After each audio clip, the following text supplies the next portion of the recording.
Hello friends, I am Dr. Manju Sharma and today we are going to study a poem by Philip Larkin and which is entitled Coming. Now as the title suggests, it is about something that is moving, something which is approaching. And what is approaching? A thing that approaches must have a movement of its own, must have a drive to come close to someone.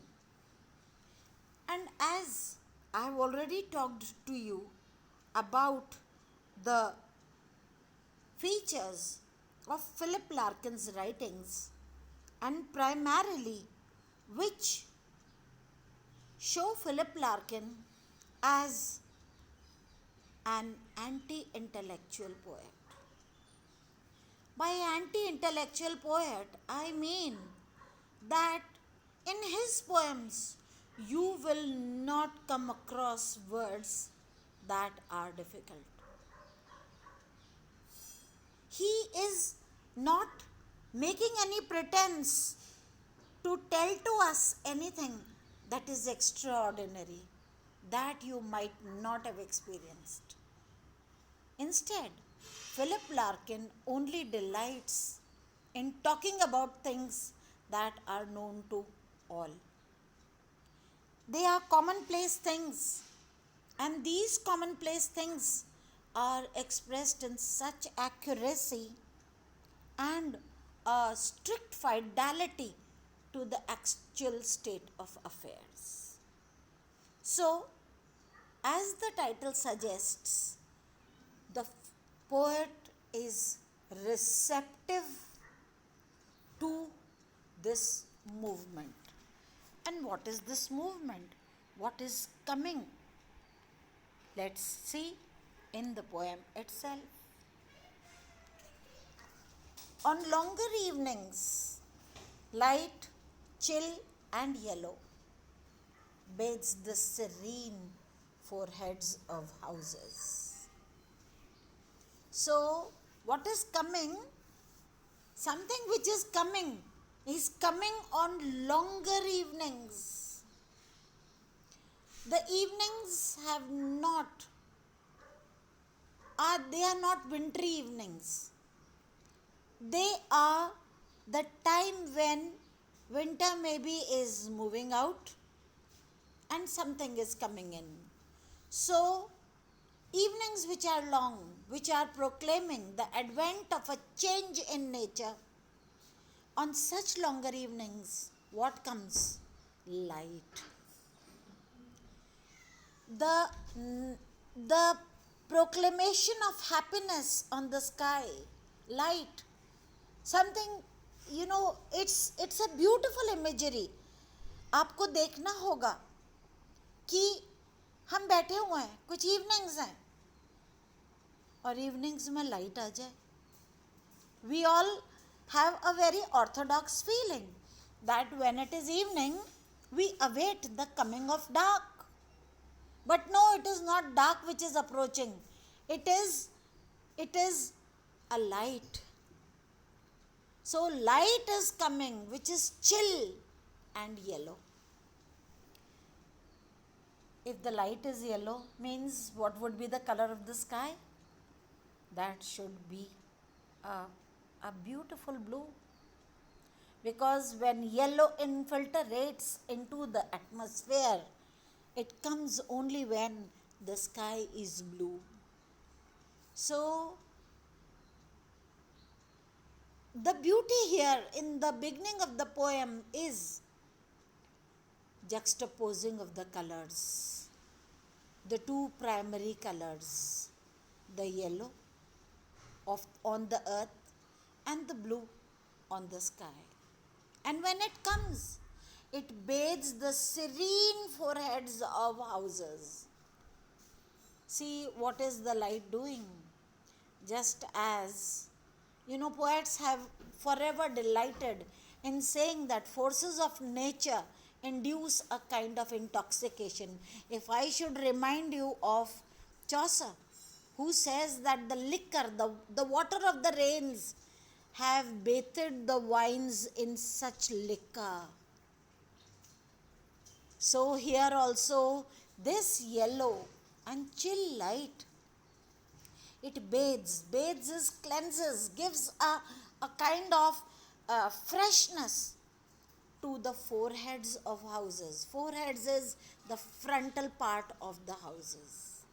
There are houses around, so the poet is sitting at a place where he can view the earth, the sky, and the houses around. He's not sitting in a desolate area. He is in the middle of an inhabited place. He's somewhere there. And he sees the houses bathed. So, coming, the title, we can see that the poet is already proclaiming the coming of light on evenings. And that is beautiful. That is very unromantically romantic way of presenting beauty, but without any pretensions. A thrush sings. Thrush is a small bird that sits in the hedges.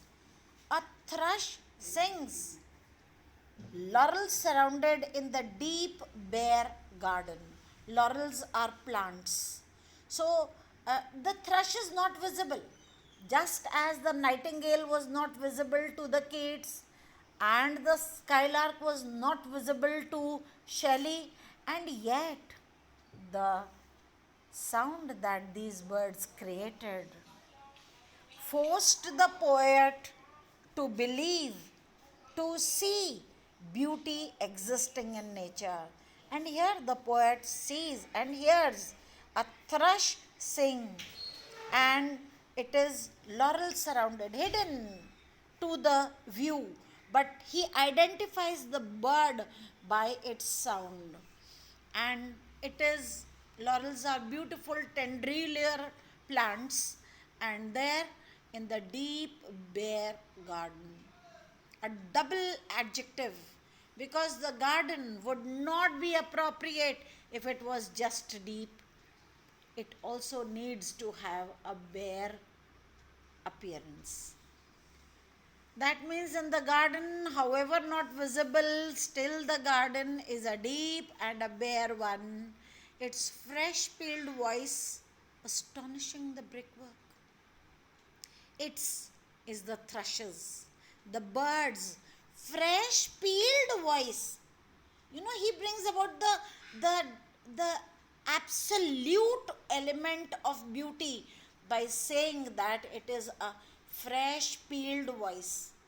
Even before any human being can perceive the coming of the light and the coming of the beauty, it is the thrush that has first seen it.